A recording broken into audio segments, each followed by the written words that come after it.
हाँ जी, done ma'am, हो गया ये, हो गया। हाँ जी बेटे, Okay. Thank you ma'am.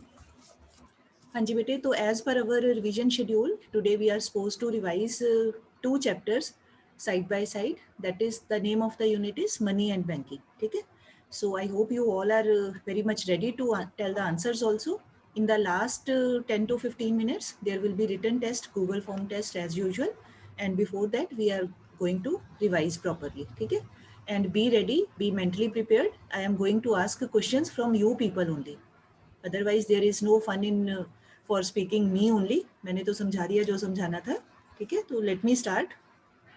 I will start. I will give the introduction. उसके बाद your participation is expected. Fine. हाँ जी, तो हमारा लेसन है मनी. तो मनी में first of all we need to know the system that is known as barter system or barter exchange. So when there was no money in proper form, formal form, so people used to exchange commodities for other commodities. That system was known as CC economy. CC economy means commodity for commodity exchange economy, या simply barter system और barter economy. चीज़ों का चीज़ों के साथ लेन then करना, transaction करना, exchange करना. But over a period of time, it was felt by people, experienced by people, that there were many difficulties in handling this system. As level of economic activities increased, so there was difficulty in handling the exchange of things. It was difficult, like for example, grains, how could they be exchanged for animals? Yeah, animals, how could they be exchanged for cloth? So it was very difficult. Moreover, there was a lot of time to be spent in the searching of other person who is also in need of the commodity under our own possession. So various type of problems were there. There was a problem of these, you have to learn the names only. That problem of lack of divisibility was there. Problem of store of value was there. Problem of searching cost was there. And one people have to wait for a long time to have the other person on the other side to exchange the commodity. So variety of problems were being faced. Then slowly and steadily, there was evolution of money. Earlier, animal money was there, grain money was there, then coin money, metallic money got evoluted, then paper money got evoluted. After that, credit money, bank money, these days, which is known as credit cards, debit cards, or ATM money, checks, paper notes, all these are, they come under the category of bank money. Okay? So these, all these things got evoluted. So evolution means development of a thing known as money over a long period of time. This present money has not come into existence only in 1 day or 2 days. It has got thousands of years to come to this stage. है ना? So moreover, in future, what other type of money can come into existence that we don't know. Quite possible after our lifespan, some other new thing may come into existence. So nobody knows. है ना? So this was all about this evolution. Then question arises कि which thing is known as money? So simple definition, general definition means money is anything which is generally accepted by people, and all the people, they have no problem in accepting that commodity as money. And what else can be said? That that money is governed by the rule of the country, yeah, governed by the law of the country, administered by the law of the country. It is supported by the government of the country, so that anything can be taken as money, which has a general acceptability. Means all the people accept it, all the people agree to take that thing as money. For example, I have pencil in my hand, and in the meeting, suppose 12 people are there, and all the 12 agree that this pencil can be used as money. So this will be known as money. It's not necessary. Many times we think कि paper note है तो वही money, ऐसा कुछ नहीं. कोई भी चीज़, book भी मनी हो सकती है, वाटर बॉटल भी मनी हो सकती है, कुछ भी मनी हो सकता है. ओनली कंडीशन इज कि सभी लोग उसको माने, और उस चीज़ को उस टाइम की जो भी गवर्नमेंट हो, जिस भी तरह का सिस्टम हो गवर्नमेंट का, वो उसको एक्सेप्ट करे, उसको ऑथोराइज करे, तो वो चीज़ कहलाएगी हमारे लिए मनी. ठीक है. तो फिर देन उसके वेरियस फंक्शंस आर देयर. याद नहीं करने हैं, only we have to know their names. एक फंक्शन क्या होता है? This measure of exchange. सबसे पहला मनी का मेन काम, can be used as a measure of exchange. Then it can be used as a measure of value, means unit of money, unit of value. Price को हम determine कर सकते हैं in terms of money. Then it can be stored, that is store of value. Then money can be used for deferred payments also. Means anything which is to be paid in the future. ये definition आ सकता है, what is meant by deferred payment. तो deferred payment means any payment which can be paid in future. मैंने वसुंधरा को 10 rupees देने हैं तो आई से कि मैं हफ्ते बाद दूंगी, तो शी ऑल्सो अग्रीज, मैं भी मान जाती हूँ, तो हफ्ते बाद दिए जाने वाले 10 रुपीज़ मतलब वो हमारे लिए क्या होगी, डिफर्ड पेमेंट, ठीक है, आने वाले टाइम में जो दिया जाना है. So money can be used as a medium of deferred payment also, जब भी देना हो तो it can be use. So these are the just you have to learn the meanings, sorry names only, no need to learn the meanings, only names, ठीक है. उसके बाद है हमारा जो आ जाता है main, as I am going as per the chapter, money supply, ठीक है. तो money supply means that thing, money supply means that thing नहीं, total volume of money which is there in the hands of the public at a particular point of time. Money supply means that quantity of money which is there with the possession of the public of the country at a given point of time, ठीक है. अब वो जो public के possession में money है, that money can be cash money in our hands, हमारे घरों में पड़ा है, हमारी पॉकेट में पड़ा है, पर्स में पड़ा है, वो भी हो सकता है, प्लस जो हमारे सेविंग अकाउंट में मनी पड़ा हुआ है which can be withdrawn at any time as per our demand और रिक्वायरमेंट. जैसे हम एटीएम से निकाल लेते हैं या चेक से निकाल लेते हैं या खुद पर्सनली जाके मनी निकाल लेते हैं, विदड्रॉ कर लेते हैं, तो that money, both of them, both types they come under the category of money supply, ठीक है. एंड मनी सप्लाई का एक फीचर यहाँ पे आपने you have to remember that money supply does not include money which is there present with the producers of money. उस money को नहीं लेना है which is there with the producers or suppliers of money. तो two entities are there which can be categorized as producers or suppliers. वो कौन सी है, एक होता है हमारा banking system and the other one is government of the country, है ना, क्योंकि गवर्नमेंट भी 1 और 2 रुपये के कॉइन और नोट्स को इशू करती है, एंड जो rest of the denominations of money है they are being issued by the central bank of the country. तो banking system as well as central government, एक याद रखना, state governments are not responsible for all this purpose.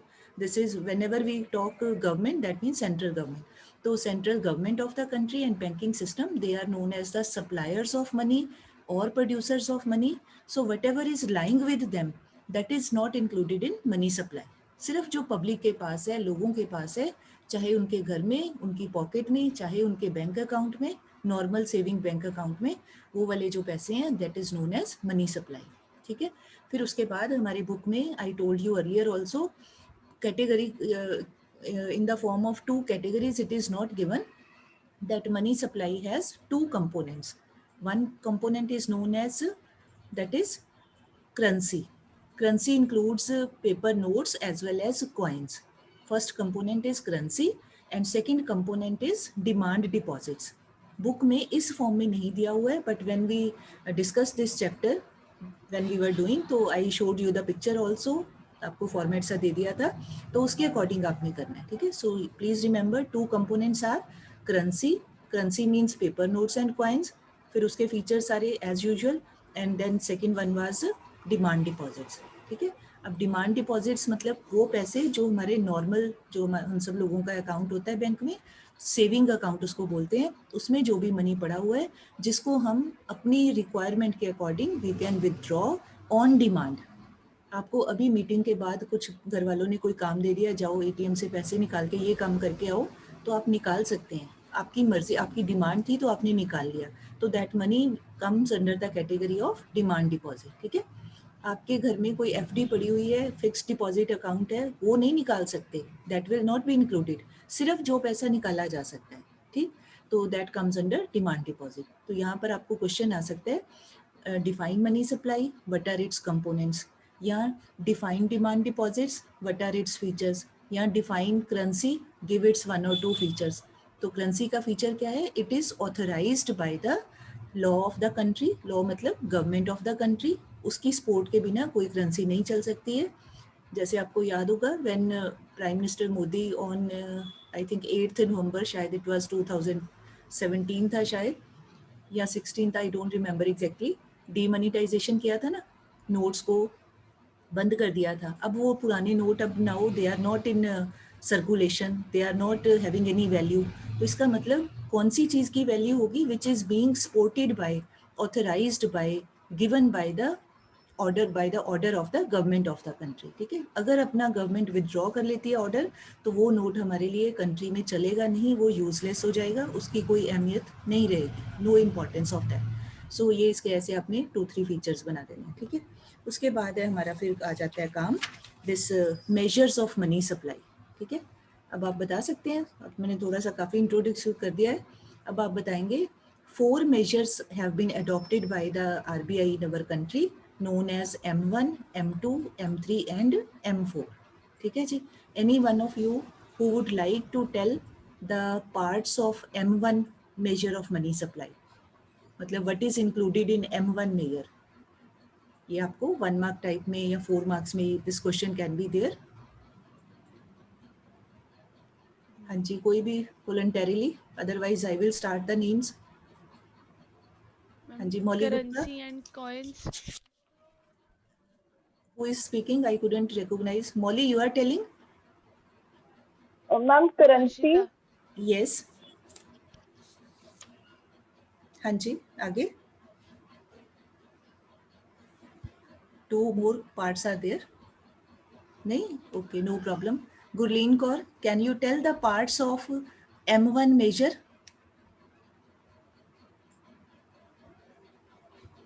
नहीं? Okay, Vasundhara, what are the parts of M1? Okay. Currency and coins. हाँ जी, currency वो हो Currency गया. and coins, demand deposits and other deposits.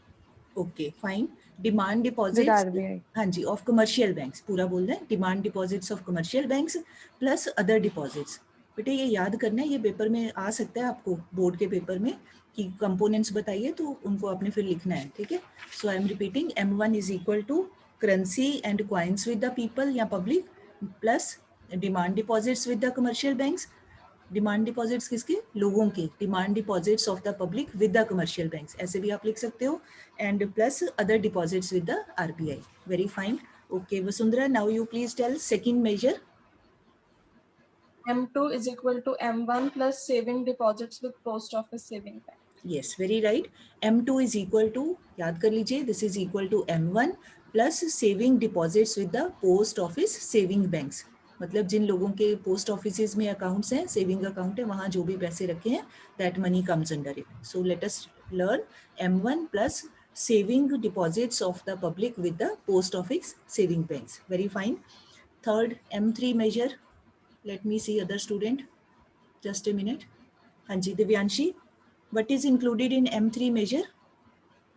Ma'am, it is M1 plus net time deposits with commercial bank. Very right, perfectly right. M3 is equal to M1 plus net time deposits with the banks. Time deposits मतलब जो fixed deposits होते हैं, ठीक है, और net का मतलब जो बैंकों के आपस में इंटर बैंकिंग जो भी उनका डिपॉजिट्स है उसको निकाल के आम लोगों के जो फिक्स डिपॉजिट्स हैं वो वाला part. Very right. Harleen Kaur, can you tell बेटे फोर्थ मेजर M4?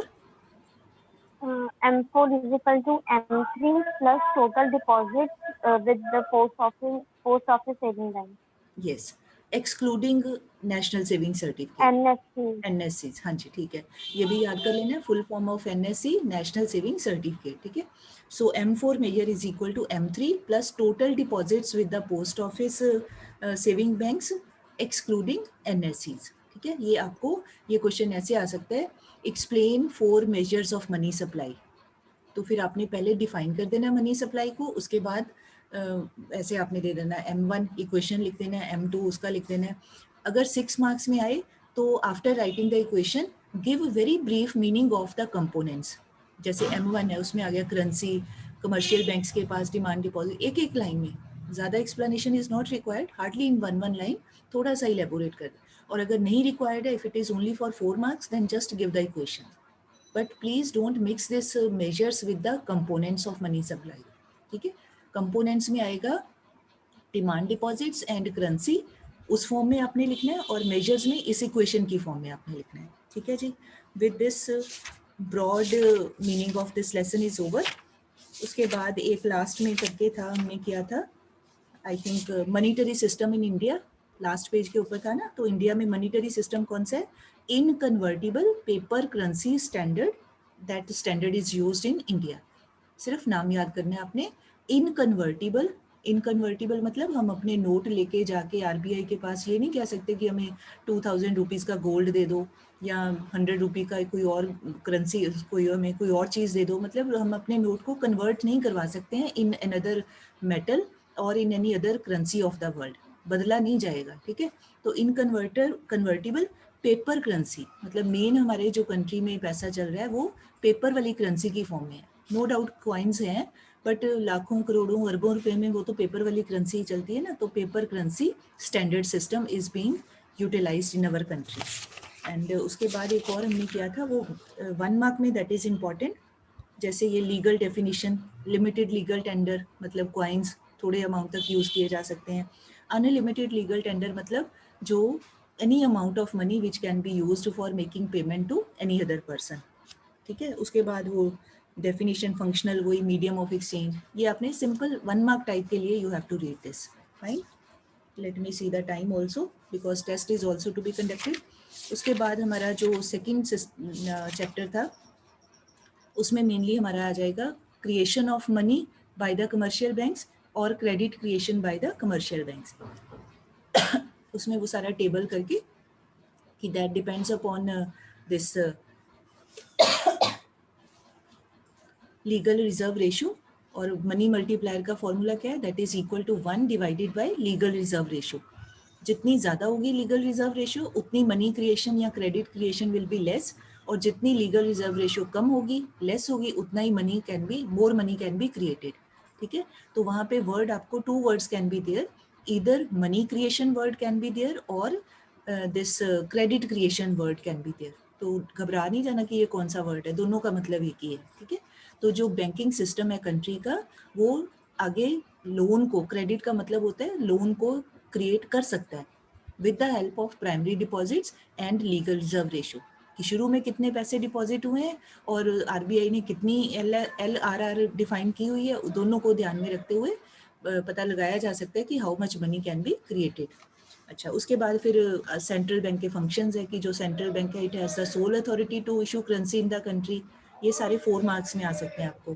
फिर जो सेंट्रल बैंक है that is the lender of the last resort, फिर वो गवर्नमेंट के लिए as an adviser, as a financial expert वो काम करता है, बैंक टू द गवर्नमेंट, या कुछ और नाम इसका दिया हुआ था, ये banker to the government, bankers bank, ये ऐसे इसके 3-4 फंक्शंस हैं। ये जितने करने हैं वो आपको उस समय बता दिए हुए थे, आपने बुक पे टिक लगाया होगा। फिर सेंट्रल बैंक जो है it adopts monetary policy with the help of quantitative and qualitative tools, and during inflation time as well as deflation time various tools are utilized by the central bank. अब उनके detailed meanings हम लोग पहले ही कर चुके हैं, they are there in this chapter as well as वो जो हमने किया था एक्सेस एंड डेफिशिएंट डिमांड, वहाँ पर भी वही चीज़ है और यहाँ पर भी सेम ही है, ठीक है। तो broadly I have try to cover up all the aspects with the expectation कि बाकी डिटेल आपने याद की हुई है और पढ़ ली हुई है, ठीक है जी। तो अब टाइम इज ऑल्सो देयर, अब हम स्टार्ट कर लेते हैं अपना गूगल टेस्ट फॉर्म, ठीक है। Sunita ma'am, can you please share that link in the meeting, first link? Yes ma'am. ये हाँ जी, हाँ जी बेटे, अगर कोई न्यूमेरिकल हुआ बीच में तो अपना वो रफ कॉपी पे करके, वैल्यू कोई हुई तो रफ कॉपी पे सॉल्व करके उसमें आप फिल कर दीजिएगा। और tomorrow there will not be class because tomorrow PTM is there, अभी नोटिस आ जाएगा क्लास में पीटीएम है आपका, तो जो भी पेरेंट्स आना चाहें दे कैन कम। हाँ जी बेटे, इट हैज़ बीन शेयर्ड, तो you can start solving it. Thank you ma'am, thank you. Welcome ma'am.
All are requested to do the work honestly.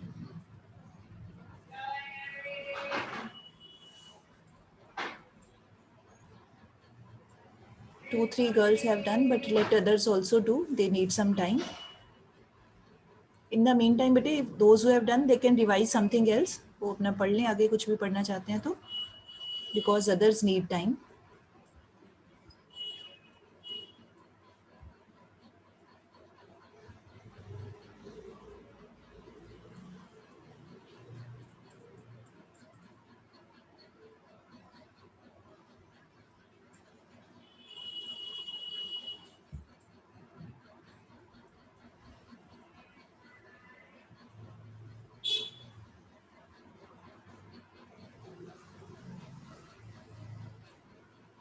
Snita ma'am, later on, please send me the screenshot of those students who are attending the meeting. Okay, ma'am. I have taken the screenshot. अच्छा जी, ठीक ठीक, fine.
हाँ जी बेटे, done.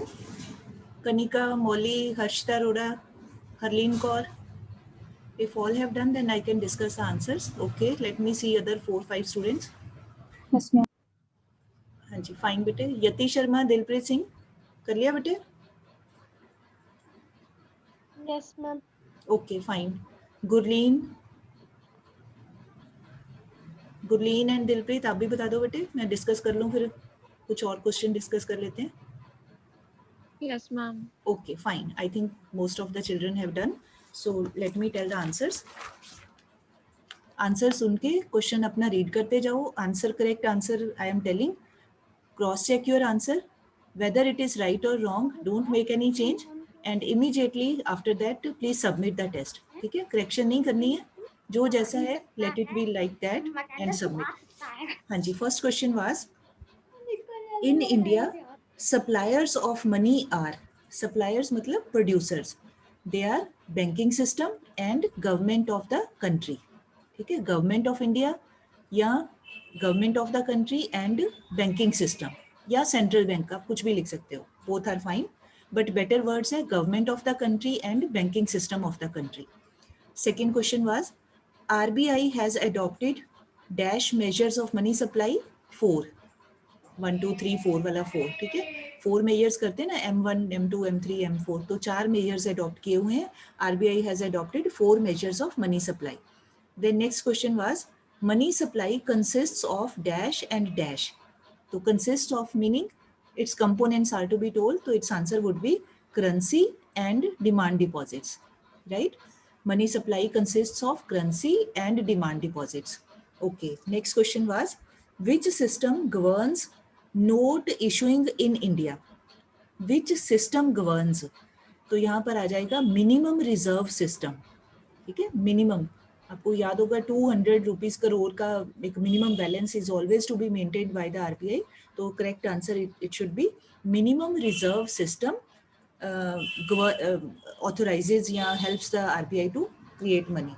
Okay, next was, The bank that operates without any profit motive in the public interest is, options were Axis Bank, Punjab National Bank, RBI.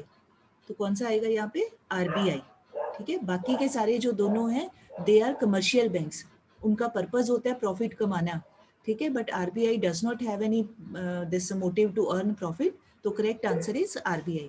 जैसे ये दो बैंकों के मैंने नाम लिखे, ऐसे कोई और बैंक का भी हो तो हार्डली मैटर्स, आपने ध्यान रखना है RBI is the sole bank which works without any profit motive. Okay, next question was ₹1 notes and coins are issued by, its correct answer is Ministry of Finance, Government of India. ₹1 का जो coin होता है और रुपी होता है ना, paper वाला note होता है, आजकल वो वैसे तो नहीं यूज होते, घर पे क्या रखते हैं, शगुन वाले लिफाफों में डालने के लिए नोट रखते हैं ना ₹1 का. तो वो कौन इशू करता है? इंडियन गवर्नमेंट की जो मिनिस्ट्री ऑफ फाइनेंस है. ठीक है, उसके बाद है वैल्यू ऑफ मनी या क्रेडिट, वैल्यू ऑफ मनी और credit multiplier will B high when cash reserve ratio is small. ठीक है, लीगल रिजर्व रेशियो के अंदर आ जाता है ना CRR. अगर CRR इज लेस या स्मॉल तो जो वैल्यू ऑफ मनी मल्टीप्लायर है या क्रेडिट मल्टीप्लायर है दैट विल बी मोर. उसके बाद था हमारा next question, when CRR is 20% then credit multiplier या money multiplier will be, its answer is last option 5. 20% है ना, तो फॉर्मूला क्या होता है? Money multiplier is equal to 1 divided by LRR. तो ये हो जाएगा 1 डिवाइडेड बाय 20%, सारा सॉल्व करके आता है 5. उसके बाद है हमारा next, dash deposits can be withdrawn at any time, demand deposits. ठीक है, demand deposits can be withdrawn at any time. अच्छा, अब इसका बिल्कुल थोड़ा सा अगर रिवर्स करें तो this type of question can also be there, which deposits can not be withdrawn at any time. तो आंसर होगा फिक्स्ड डिपॉजिट्स, क्योंकि वो उनको नहीं ना निकाल सकते, ना ही उनके अगेंस्ट चेक काट सकते हैं. तो यहाँ पर ऐसे भी आ सकता है विच आर चेकेबल डिपॉजिट्स, तो आप कहेंगे demand deposits. Which are non checkable deposits, they are fixed deposits या time deposits. Okay, next was minimum percentage of a bank's total deposits required to be kept with the RBI is called cash reserve ratio. Normally हम क्या expect करते हैं कि term का नाम दिया है कि हमें पूछा जाएगा डिफाइन करो CRR. अब यहाँ पे उल्टा कर दिया, meaning has been given and you are being asked कि नेम दिस टर्म. तो the money which is to be kept with the RBI that is CRR, और जो अपने पास रखना होता है by the commercial bank with itself that is SLR, statutory liquidity ratio, right? तो जिसके जितने आंसर्स ठीक हैं उसको उतनी शाबाश है, वेरी गुड है. अब आप सबमिट कर दो, उसके बाद मैं अगली बात बोलती हूँ फिर.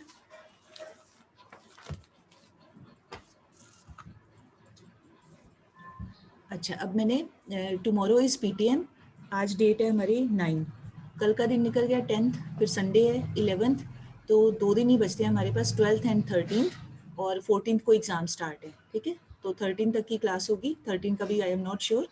तो देन आई हैव थॉट कि हमारे at least from this term 2 chapters are left to be revised. One is human capital formation and one is infrastructure. तो I have kept both the lesson, easy lessons है Monday के test के लिए, 2 दिन है आपके पास में, तो you can revise both the chapters, comparatively easy chapters. और फिर ट्यूसडे को फिर कोई और पिछली टर्म का देख लेंगे, वो कर लेंगे. नेशनल इनकम अकाउंटिंग कर लेंगे ट्यूसडे को, क्योंकि वो भी इम्पॉर्टेंट है. ठीक है, अच्छा अब 1-2 मिनट का टाइम है, मैं क्विकली, क्या बोलते हैं उसको, टीवी वाले प्रोग्राम में क्या कहते हैं, रैपिड फायर राउंड कर लेते हैं एक जल्दी से सभी बच्चों के साथ में. चलो जी, जल्दी से miss Mauli Gupta, what is a commercial bank, जल्दी बताना है. A commercial bank that accepts deposits and lends money to the people who are in need, and against a amount called interest. Very good, very good. Commercial bank is that bank which accepts deposits from the public and lends money to the investors or other needy people. Very right, perfectly right. उसके बाद next कौन है? कनिका गुप्ता. हाँ जी बेटे. Mention any 2 important functions of a commercial bank. Kanika Gupta. Mention any 2 important functions of a commercial bank. Okay, she is not there. Gurleen Kaur. हाँ जी गुरलीन, जल्दी से बताइए बेटे. Issue currency notes and question सुनो जरा ध्यान से.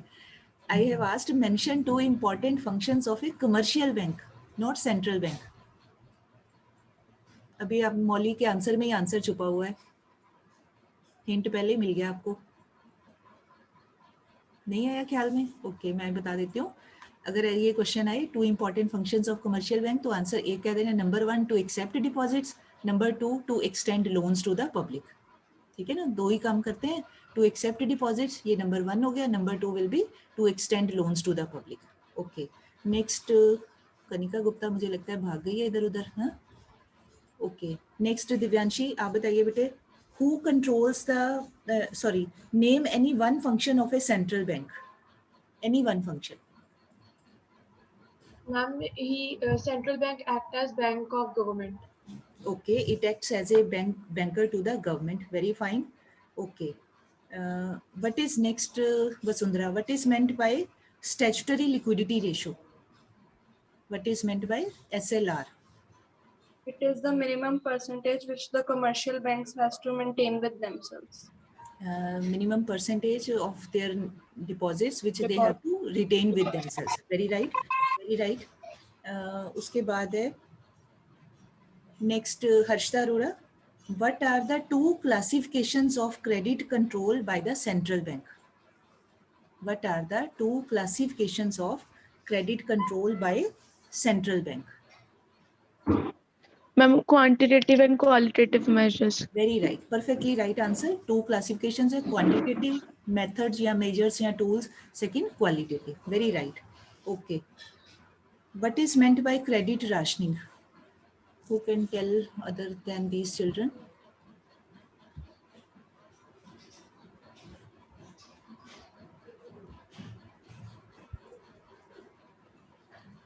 I cannot see Dilpreet and other. Okay, Harshita Arora, आप ही बता दीजिए बेटे. What is meant by credit rationing?